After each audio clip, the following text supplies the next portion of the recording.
Another Michigan baby. John Rogers Jr. John Rogers Jr., white, 6 pounds. Mother's name, Clara. John Rogers Jr., place of birth, Community Hospital. John Rogers Jr., place John of birth, Rogers Community Jr. John Rogers Jr. John My Rogers Jr. 2000 baby. John Rogers. Rogers. I thought so. A little over 25 years ago, I delivered this boy's father. My first baby. John Rogers. John Rogers Sr. He was a fine, healthy boy, too. Lucky he was. He was born at home, like 90% of Michigan's babies were in those days. No nurse, of course. But there was always some kindly neighbor to get things ready for the doctor. His mother had no medical attention until just before he arrived. He grew into a sturdy little rascal, and then he caught whooping cough. That year, over 300 Michigan children died of whooping cough, but he was lucky. Then when he just turned 4, diphtheria, along with over 6,000 other children in this state. That was before immunization for diphtheria. 470 youngsters died that year. Many more would have died, but for antitoxin. My number 1 baby pulled through all right. Then there was the time he fell and scratched his knee in the dirt. Lockjaw is a nasty business, and it doesn't sound any better when it's called tetanus. There was little we could do then to prevent almost certain death if there had been tetanus. But he was lucky. Yes, it was a good thing John Sr. was born lucky. We've come a long way in the years since he arrived.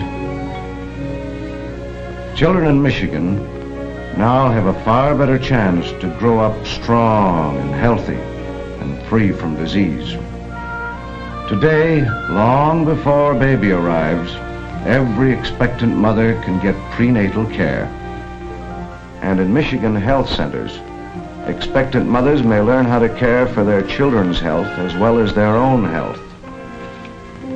Today, 9 out of 10 Michigan babies are born in hospitals. That's exactly the reverse of the figures when John Sr. was born. In those days, a hospital was a luxury for the expectant mother. Today, the premature or underweight baby goes into an incubator, where it gets special care and feeding. 25 years ago, we might have lost this baby. Today, complete medical care for babies and children is more and more available. There are medical facilities in almost every part of the state. In these centers, many of Michigan's best medical doctors devote generous amounts of time without charge for parents who can't afford to pay. But keeping Michigan's new citizens healthy and happy is a challenge to all of us in medicine.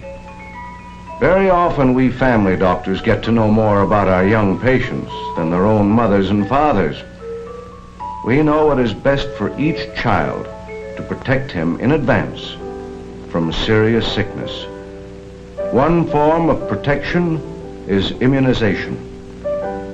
Immunizing a child is something like spraying a young fruit tree to prevent disease and to protect the young trees around it.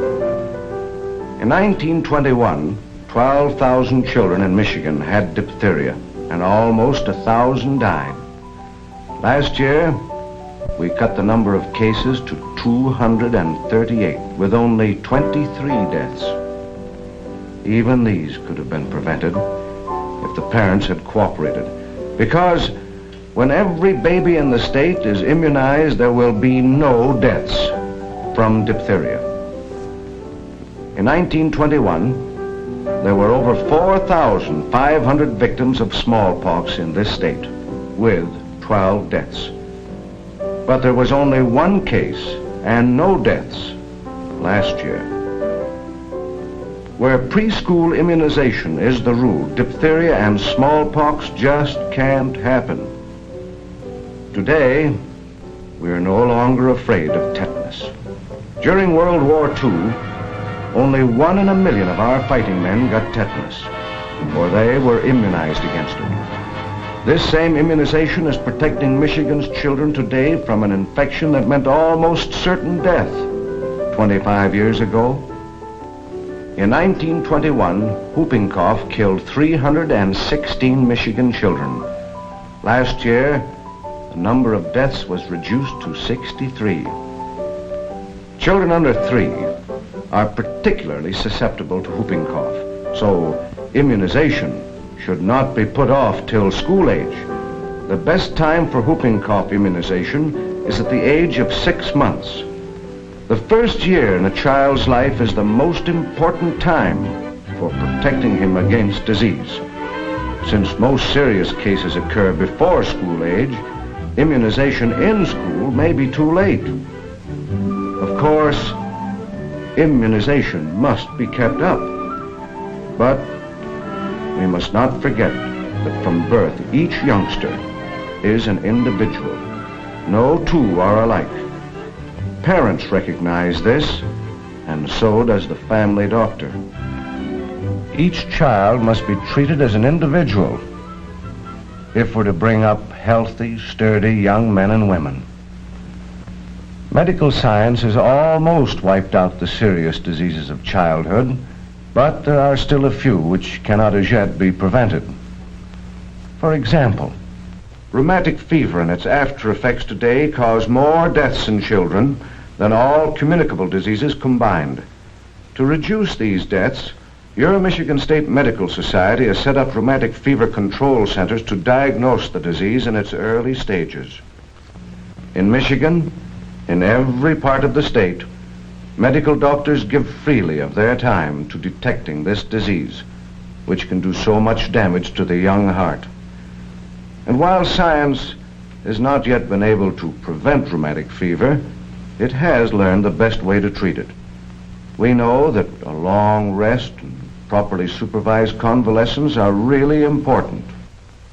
And in hospitals or at home, the closest cooperation between parents and their family doctor is necessary to safeguard the child's future health. Gradually, medicine is learning more about rheumatic fever and other diseases, so that today's children may have an even better chance to be strong and healthy.